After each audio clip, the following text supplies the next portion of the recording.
में मेरा नाम नीतू है और मैं आज आपको फ़िलासफ़र यानी कि गीजूभाई बधेखा इन फ़िलासफ़र के बारे में बताऊंगी। गुजरात के रहने वाले ये फ़िलासफ़र हैं। इन्होंने अपनी एजुकेशन में बाल मंदिर के बारे में बताया। इन्होंने जो स्कूल ओपन किया था उसका नाम था बाल मंदिर 1920 में।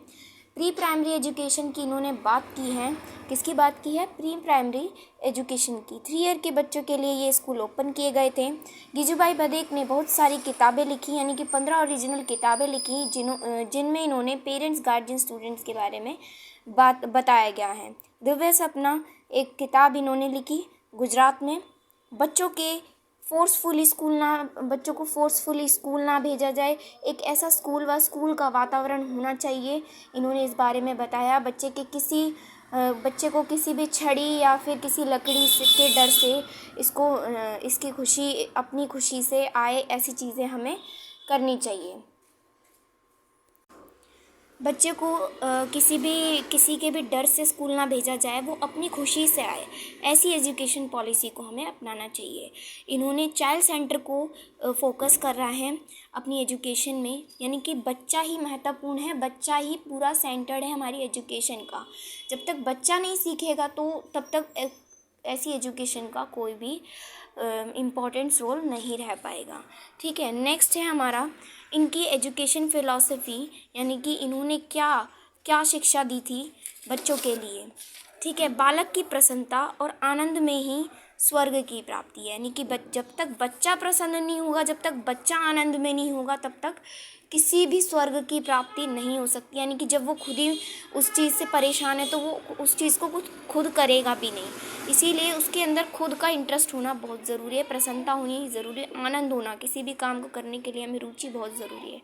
नेक्स्ट पॉइंट है बालक के स्वास्थ्य में ही स्वर्ग की प्राप्ति, यानी जब तक बच्चे का स्वास्थ्य अच्छा नहीं होगा तब तक हमें किसी भी स्वर्ग की प्राप्ति नहीं होगी। स्वर्ग की प्राप्ति से मतलब है बच्चा कुछ सीख नहीं पाएगा। बालक के गीतों और गुनगुनाहटों में ही स्वर्ग की प्राप्ति, यानी कि बच्चा जो बोल रहा है, जो गा रहा है, जो गुनगुना रहा है, यानी कि उससे क्या होगा, हमें स्वर्ग की प्राप्ति होगी। यानी कि हम उसके बोलने से, उसकी गीतों से, गुनगुनाहटों से, यानी कि जो भी बच्चा प्रोनंसिएशन कर रहा है शब्दों का, उसी से ही हम उसको आगे की नॉलेज दे सकते हैं। 4th पॉइंट है बालक के खेल व भोलेपन में ही, यानी कि बच्चे का भोलापन, यानी कि उसके अंदर किसी भी प्रकार की कोई भी नकारात्मक सोच नहीं है, सकारात्मक सोच नहीं है। बच्चा भोला है, यानी कि उसके अंदर नेचुरल प्रकृति का एक व्यवहार उसके अंदर है। उसके अंदर समाज के द्वारा किसी भी प्रकार की कोई भी नकारात्मक सोच नहीं है, यानी इसका भोलापन ही उसका स्वर्ग की प्राप्ति है। नेक्स्ट पॉइंट है कि बाल मंदिर का वातावरण, किशोर मंदिर, इसको किशोर मंदिर के नाम से भी जाना जाता है और विनय मंदिर के भी नाम से जाना जाता है। जो भी हमारे गीजूभाई बधेख हैं, इन्होंने बाल मंदिर की स्थापना करी थी, तो इसको 2 नामों से भी जाना जाता है, किशोर और विनय मंदिर।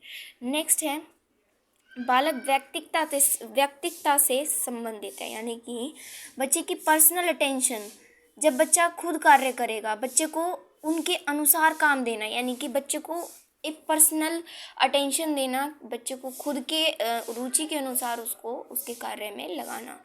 नेक्स्ट पॉइंट है म्यूचुअल अंडरस्टैंडिंग एंड कॉपरेशन, यानी कि बच्चे को कॉपरेट करना, बच्चा खुद कार्य करेगा, इसके लिए उसको कॉपरेट करना, नाइट आउट पर लेकर जाना उसको, ठीक है, उसको आलू छीलने का काम देना, जिससे वह बड़ों की मदद कर सके, यानी कि ऐसा काम देना उसको ताकि वो खुद की भी मदद कर सके और बड़ों की भी मदद कर सके। 4th पॉइंट है लोकली मेड लर्निंग मटेरियल, यानी कि low cost TLM easily provide हो सके। TLM थ्रू पढ़ाने के लिए ऐसे जो हमें यूज़ करने चाहिए, वो हमें अपने बच्चों के लिए लोकली मेड लर्निंग मटेरियल्स का यूज़ करना चाहिए और उसके बारे में बच्चों को बताना चाहिए, उसकी इम्पोर्टेंस के बारे में। शेयरिंग एक्टिविटी विद चिल्ड्रंस, यानी कि बच्चों के साथ बच्चों की शेयरिंग करना, ठीक है। बच्चों को प्ले में यानी कि खेल में ढाल दिया, फिर बच्चों को अपने अपने रोल मिलेंगे, अटायर मिलेंगे, तब बच्चा एक दूसरे से शेयरिंग करना सीखेगा। बच्चा अपने अटायर और अपने उसकी रिस्पेक्ट करना सीखेगा, ठीक है, अपने रोल की रिस्पेक्ट करना सीखेगा। और एक होता है ना, बच्चे के अंदर पोटेंशियल आ जाता है, यानी कि वो सोचता है कि हाँ भाई मेरे को करना है और मेरे को आगे मतलब अपना जो मेरे को काम मिला है वो मुझे खुद करना है, और वो सारी चीज़ें अपने अंदर भावना लेकर आएगा, और उसके अंदर टीम स्पिरिट की भावना भी बनेगी। नेक्स्ट पॉइंट है प्रकृति की अवलोकन। गीजूभाई बधेक ने नाइट आउट का कॉन्सेप्ट दिया है, ठीक है, जिससे बच्चा अपने प्रकृति, अपने नेचर को जानेगा। नाइट आउट का मतलब यानी कि उसको, हमें अपने नेचर से कनेक्ट करना, किसी भी चार दीवारी में बंद करके ना करना उसे, ना ही किसी प्रकार की शिक्षा देना। नेचर को एक्सप्लोर करने का मौका दो, यानी कि बच्चा क्या करे, हमारे नेचर को एक्सप्लोर करे, अपने नेचर को जाने, पूरी नेचर को ऑब्जर्व करे, नेचर गिफ्ट को एक्सप्लोर करने दो उसको। Sun, what is sun, moon, what is moon, air, water, stars, ये सब चीज़ें उन्हें ऑब्जर्व करने दो। क्या है ये सारी चीज़ें, क्यों हैं, कैसे मिली हैं, हमें नेचर गिफ्ट्स है हमारे। तो हमारी जो नेचर गिफ्ट्स हैं उनकी महत्वता को जानने के लिए हमें बच्चे को नाइट आउट पर ले जाना चाहिए, ताकि वो अपने नेचर का क्या कर सके, अवलोकन कर सके। Understanding teacher. एक अच्छा टीचर वही है जो कि सुने। सबसे पहले गुड लिसनर होना चाहिए एक टीचर को, जो बच्चे को सुने। टीचर में एक तो धैर्य हो, ताकि बच्चे को वो सुन सके, धैर्य होगा वो तभी सुनेगी, तभी गुड लिसनर बनेगा, ठीक है। नेक्स्ट पॉइंट है नो एग्जामिनेशन। इन्होंने सबसे बड़ी बात कही है कि कोई भी एग्ज़ाम नहीं होना चाहिए। इन्होंने एग्ज़ाम को ना होने का प्रोविज़न दिया है, ताकि बच्चे के अंदर पास या फेल का डर ना हो। बच्चे के अंदर किस प्रकार का डर ना हो, पास या फेल का, वो पूरा इन्होंने फ्रीली बच्चे को फ्री दिया है, यानी कि बच्चा खुद सेंटर बने, ऐसी शिक्षा हो जो चाइल्ड सेंटर्ड हो। इन्होंने सबसे ज़्यादा चाइल्ड सेंटर पर फोकस किया है। गीजूभाई बधेक के शैक्षिक सिद्धांत पर हम, यानी कि इन्होंने क्या एजुकेशन प्रिंसिपल दिए हैं। सबसे पहला इन्होंने दिया है बाल केंद्रित, बच्चे की रुचि के अनुसार शिक्षा देनी चाहिए, यानी कि उसके इंटरेस्ट के अकॉर्डिंग हमें एजुकेशन देनी चाहिए, ठीक है। ये नहीं कि हम उसे थ्योरी पढ़ा रहे हैं, प्रैक्टिकल में हम उसे कुछ करवा ही नहीं रहे, तो बच्चा थ्योरी कर करके उसे कुछ समझ में नहीं आएगा, थ्योरी में क्या था क्या नहीं था। तो इससे अच्छा हम उसको थ्योरी कराने के साथ साथ प्रैक्टिकल वे में भी कराएं, उसकी डेली लाइफ से यूज़ कनेक्ट करके हम उसको बताएं। मुख्य भूमिका के रूप में बालक, यानी कि बच्चे को एक मुख्य भूमिका, यानी कि बच्चे को ही मुख्य माना जाए। बच्चे की समझ के अटेंशन में इन्होंने एक प्रिंसिपल दिया है शिक्षा का। बच्चे की समझ पर आधारित, बच्चे की समझ पर शिक्षा। बच्चा सिर्फ मानसिक विकास ना करके उसका होलिस्टिक डेवलपमेंट हो, सर्वांगीण विकास हो। जब हमने टीएलएम बनाना सिखाना तो उसका एस्थेटिक डेवलपमेंट हुआ। हमने उसको क्या करा, टीएलएम बनाया, यानी कि टीचिंग लर्निंग मटेरियल उसे बनाना सिखाया। उससे क्या हुआ, उसका एस्थेटिक डेवलपमेंट हुआ। क्या हुआ, एस्थेटिक, यानी कि उसने करके सीखा, लर्निंग बाय डूइंग से सीखा, ठीक है। लव आर सिंपैथी, सहानुभूति, स्वर्ग के साथ कंपेयर करके उसे बताना, ठीक है। फ्रीडम, इन्होंने बच्चे को पूरी स्वतंत्रता दी है, बिना डर के स्कूल जाए, यानी किसी भी छड़ी का या फिर किसी भी स्टिक का, डंडी का इस्तेमाल करके उसे स्कूल ना भेजा जाए, उसे मतलब किसी भी डर से ना भेजा जाए, ओके।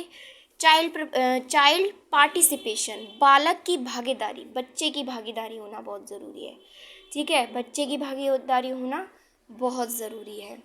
जब तक बच्चे की भागीदारी नहीं होगी तब तक वो उस काम को करना सीखेगा ही नहीं। आलू छीलना, उसमें पूरी पार्टिसिपेशन हो रहा है बच्चे का, और वो बड़ों की भी मदद कर पा रहा है। डायरेक्ट एक्सपीरियंस, एक तो बच्चा ऐसी, जो गीजूभाई बधेक हैं उन्होंने शैक्षिक सिद्धांत में कहा है कि खुद करके जब बच्चा सीखेगा तो उसको डायरेक्ट एक्सपीरियंस मिलेगा, ठीक है। नेक्स्ट पॉइंट प्रयोगात्मकता, लाइव एक्सपीरियंस, ठीक है। लाइव एक्सपीरियंस देता है इनका जो एजुकेशन प्रिंसिपल है, जैसे वाटरफॉल, हवा बहती है, राइम को सुनना, ये सारी चीज़ें क्या है, लाइव एक्सपीरियंस। यानी बच्चे को हम बाहर लेकर जा रहे हैं तो हवा चल रही है तो उसको महसूस करना, वो लाइव एक्सपीरियंस हो गया।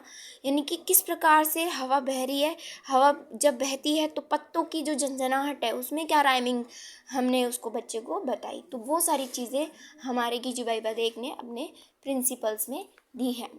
Next point, teacher as a guide, शिक्षक एक निर्देशक के रूप में। सबसे पहला जो शिक्षक है वो एक निर्देशक के रूप में होना चाहिए, यानी कि गाइडर के रूप में होना चाहिए, जो बच्चे को गाइड करे कि आपको ये नहीं करना है और ये करना है, ये ऐसे करना है, ये ऐसे नहीं करना है, जो बच्चे को गाइड करे एक अच्छे वे में।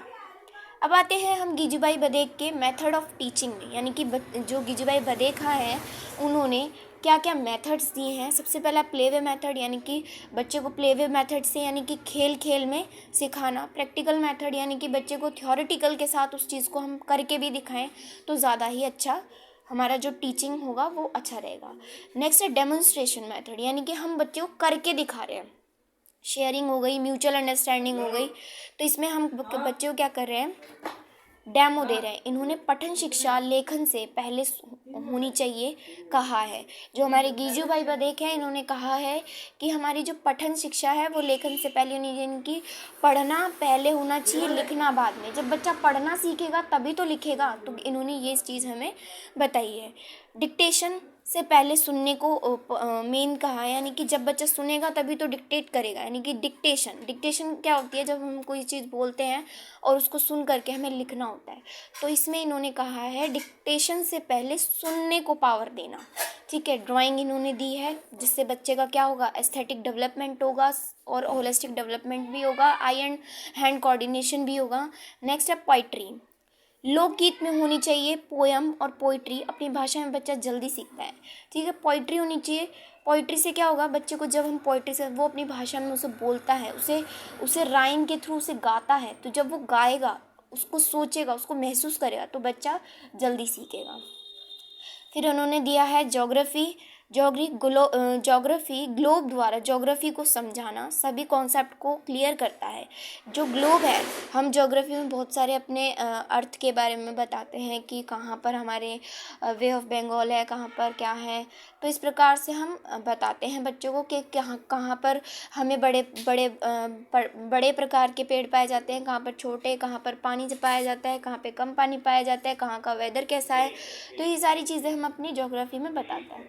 तो ग्लोब के द्वारा हम क्या करते हैं, बच्चे को सिखाते हैं। तो एक जो ग्लोब है उसके थ्रू हमें अपने बच्चे को इस ज्योग्राफी के कॉन्सेप्ट क्लियर कराना।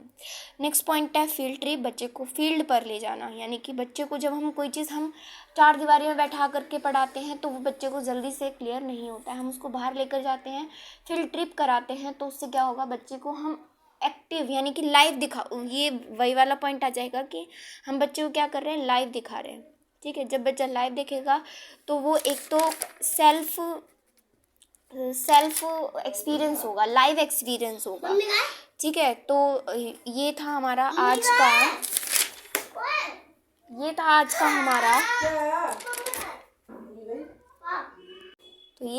हमारा फिलॉसफी।